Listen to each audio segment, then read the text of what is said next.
Oi, tudo bem? Nós somos a equipe Por Água Abaixo e iremos apresentar sobre carvão mineral e carvão vegetal. O carvão é uma fonte de energia elétrica e também é usado em medicamentos e cosméticos. Existem dois tipos básicos de carvão, que é o vegetal e o mineral. Os dois são provenientes da natureza. O carvão mineral é considerado um combustível não renovável, e o carvão vegetal é considerado um combustível renovável, porém é mais prejudicial pelo desmatamento. O carvão vegetal é mais usado pela população em seu uso diário ao decorrer de seu dia a dia. Já o carvão mineral é mais usado para a geração de energia em grandes empresas. Ao lado podemos ver duas imagens, onde a primeira é uma máscara feita de carvão vegetal e a segunda é uma pilha de carvão mineral. Bom, eu vou falar do processo de extração e produção do carvão mineral. O carvão mineral é extraído a partir do processo de mineração. O carvão mineral nada mais é que antigas florestas, florestas que vieram a cair e foram recobertas pelo solo.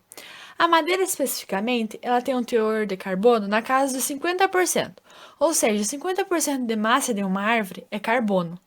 Só que quando essa árvore morre, ela para de fazer fotossíntese. Consequentemente, ela para de absorver gás carbônico, então sua massa cessa. No momento que essa árvore cai, ela começa a sofrer ação de pressão, de temperatura e de micro-organismos. O carvão mineral tem 4 estágios. A madeira ela tem o teor carbônico por volta dos 50%. Porém, durante milhões de anos, vai acontecendo a eliminação de gases. Conforme esses gases são liberados, vai aumentando o teor carbônico. Após essa decomposição, ela passa a ser turfa.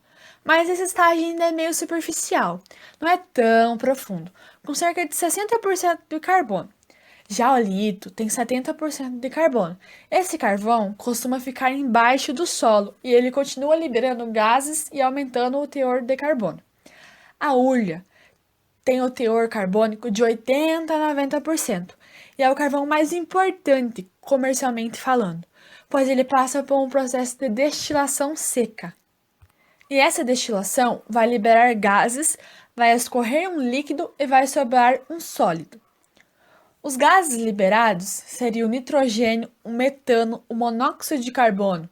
E esses gases, ele é utilizado como combustível para a geração de energia elétrica.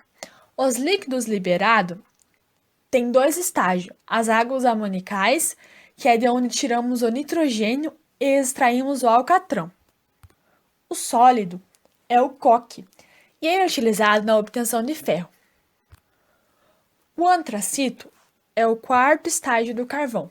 Ele tem a maior quantidade de carbono e tem a maior capacidade de queima e liberação de calor. Seu teor carbônico é de 96%. Neste mapa, podemos ver que ele representa as maiores reservas de carvão do Brasil. Os pontinhos de azul representam o estágio da turfa. O vermelho representa o carvão mineral e o verde é o lignito.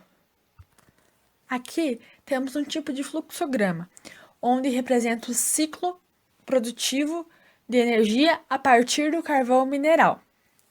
Vamos lá. O carvão ele é extraído do solo, fragmentado e armazenado em silos, para posteriormente ser transportado à usina, onde novamente será armazenado. Em seguida, é transformado em pó, o que permitirá melhor aproveitamento térmico ao ser colocado para queima nas fornalhas e caldeiras. O calor liberado por essa queima é transformado em vapor, ao ser transferido para a água que circula nos tubos que envolvem a fornalha. A energia térmica contida no vapor é transformada em energia mecânica ou cinética, que movimentará a turbina do gerador da energia elétrica, assim gerando a energia elétrica. Na imagem do lado, ela está representando todo esse ciclo citado. Com isso, podemos perceber que o carvão mineral é muito usado para produzir energia elétrica em usinas termoelétricas e podemos utilizar ele também como matéria-prima para produzir aços nas siderúrgicas. Estrutura molecular. Como já citado nos slides anteriores, o carvão mineral são florestas que caíram e pararam de fazer fotossíntese. Com isso, vai acontecer a eliminação de alguns gases, como hidrogênio, oxigênio, metano, monóxido de carbono, dióxido de carbono, nitrogênio e enxofre. Ou seja, quando a madeira morre, aumenta o seu teor de carbono. Devido a essas circunstâncias em que é submetido, o carvão é considerado um combustível fóssil por esse processo de fossilinização. Aqui no gráfico podemos ver a porcentagem de carbono que há em cada tipo de carvão. Na turfa, 60%, no lignito, 70%, na hulha, 80%, no antracito, 98% e no grafite, 100%, que tem duas ligações duplas, o que significa que ele é um ótimo condutor de eletricidade.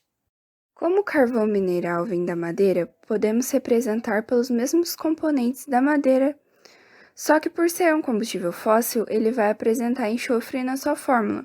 Então, a fórmula pode se dar como carbono 4, hidrogênio 8, oxigênio 4, nitrogênio X e enxofre X.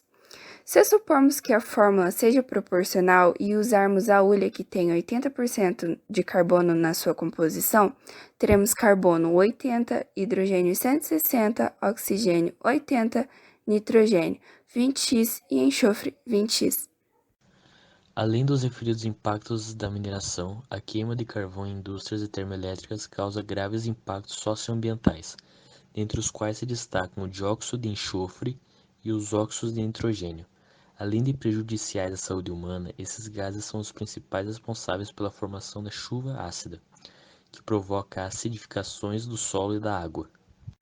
Ao lado podemos ver uma imagem mostrando a foto de um chão acidificado, que é causado pela chuva ácida. E a imagem abaixo mostra como a chuva ácida é formada. Eu vou falar um pouco sobre os impactos ambientais do carvão mineral. Os maiores impactos ambientais do carvão decorrem de sua mineração, que afeta principalmente os recursos hídricos e o solo das áreas onde ocorre esse processo. A contaminação dos recursos hídricos pode ocorrer de certas formas. Também ocorre o rebaixamento do lençol freático durante a etapa de extração do minério, diminuindo o fluxo de água dos rios e impactando também a recarga dos aquíferos. O processo de mineração do carvão gera rejeitos sólidos, que também são depositados no próprio local de mineração, criando extensas áreas cobertas de material líquido, as quais são lançadas em barragens de rejeito ou diretamente em cursos d'água. Grande parte das águas de bacias hidrográficas da região são afetadas pelo acúmulo de materiais poluentes. As pilhas de rejeitos são percoladas pelas águas pluviais, ocasionando a lixiviação de substâncias tóxicas, que contaminam o lençol freático. A mineração de ferro, areia e granito, por exemplo, podem contaminar e poluir as águas pela lama, gerada durante o processo de mineração. Essa lama precisa ser contida pelas barragens. A extração ou mineração do carvão pode ser subterrânea ou céu aberto. O tipo mais encontrado aqui no Brasil é a mineração a céu aberto. Isso irá variar de acordo com a profundidade em que o carvão é encontrado. Quando a camada que recobre o minério é estreita ou o solo não é apropriado, a exploração tende a ser feita a céu aberto. Se o mineral está em camadas mais profundas, é necessário construção de túneis. Para realizar a mineração de lavra a céu aberto, a primeira etapa refere-se à retirada da cobertura vegetal. Diversas áreas são desmatadas, provocando possíveis alterações climáticas e causando prejuízos à fauna e à flora. A drenagem ácida da mina é feita por meio de bombas, que lançam águas sulfurosas no ambiente externo, produzindo alterações no solo de ordem mineralógica, química e física, que variam de acordo com a geologia do terreno. Como consequência dessas alterações no solo, a qualidade da água subterrânea também é comprometida. Os impactos associados à mineração subterrânea são o rebaixamento do lençol freático, o que pode contribuir para a extinção de fontes, o impacto na rede hidrológica superficial e as vibrações causadas pelas explosões. Para ocorrer o processo de mineração, é necessário que a área seja desmatada e também ocorre o processo de retirada do solo fértil, modificando totalmente a paisagem que existia antes. Ao deixar o solo exposto, pode haver a perda da fertilidade e o favorecimento da sua compactação. Sobre os gases poluentes. O dióxido de carbono é considerado um dos principais gases no processo de intensificação do efeito estufa e é o principal gás emitido pela queima do carvão. O enxofre causa chuva ácida, que tem impactos diretos na vida vegetal e animal, sobretudo aquática. Em vegetais, leva a mudanças na pigmentação e formação. Em animais, causa a morte de organismos, como peixes e sapos. A chuva ácida também causa danos bens materiais à medida que favorece processos corrosivos. O metano, que também é liberado, é considerado um dos principais gases do efeito estufa. O mercúrio na atmosfera também afeta os corpos aquáticos, levando à contaminação ambiental e dano à vida aquática. O reparo das áreas para mineração muitas vezes dá-se por meio de explosões. O uso de máquinas e equipamentos manuais, como retroescavadeiras, também causam a poluição sonora. Esses ruídos perturbam a biodiversidade e muitas vezes espantam os animais das suas áreas. Reação de combustão. Usando a fórmula da Euler, que é carbono 80, hidrogênio 160, oxigênio 80, nitrogênio 20x e enxofre 20x, teremos 1 mol de carbono e 80 mols de monóxido de carbono. Se compararmos com a gasolina, que é composta por carbono 8, hidrogênio 18, oxigênio 2, teremos 1 mol de carbono e 80 mols de monóxido de carbono. Podemos dizer que o carvão é bem prejudicial se comparado com a gasolina. Eu vou falar sobre a economia do carvão mineral. Teve uma grande importância na economia mundial a partir da primeira revolução industrial, que ocorreu na Inglaterra. Isso foi no século XIX. O uso do carvão mineral, já a maior parte de utilização, é na área de produção de eletricidade. E o carvão mineral no Brasil abastece a economia em geral. E as usinas termoelétricas consomem cerca de 85% da produção. Segundo a ANEEL, a Agência Nacional de Energia Elétrica, é o combustível fóssil com mais disponibilidade no mundo. Ele foi uma das primeiras fontes de energia usada pelo homem. O carvão mineral, ele é a principal fonte de geração de eletricidade no mundo. Mais ou menos 40% de toda a eletricidade do mundo depende desse carvão. 40% do carvão produzido no mundo abastece as usinas termoelétricas, onde ele é queimado para gerar energia. Os maiores produtores de carvão mineral são a China, os Estados Unidos, a Austrália, a Rússia e a Indonésia. A China sozinha produz quase metade do carvão mineral do mundo, tendo produzido em 2008 2,761 bilhões de toneladas. Já os maiores exportadores são a Austrália, a Indonésia, o Canadá, os Estados Unidos e a Rússia.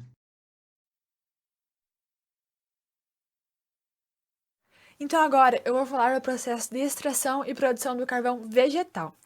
Esse processo ele é bem mais simples comparado ao processo do carvão mineral. Mas vamos lá. O carvão vegetal é proveniente da madeira, mas nesse processo a madeira não é coberta pela terra. A árvore é derrubada, é transportada e é colocada na fornalha. Essa madeira vai sofrer uma desidratação. Com isso, ela vai secar e a partir disso obtemos o carvão vegetal, ou seja, a partir da carbonização da lenha.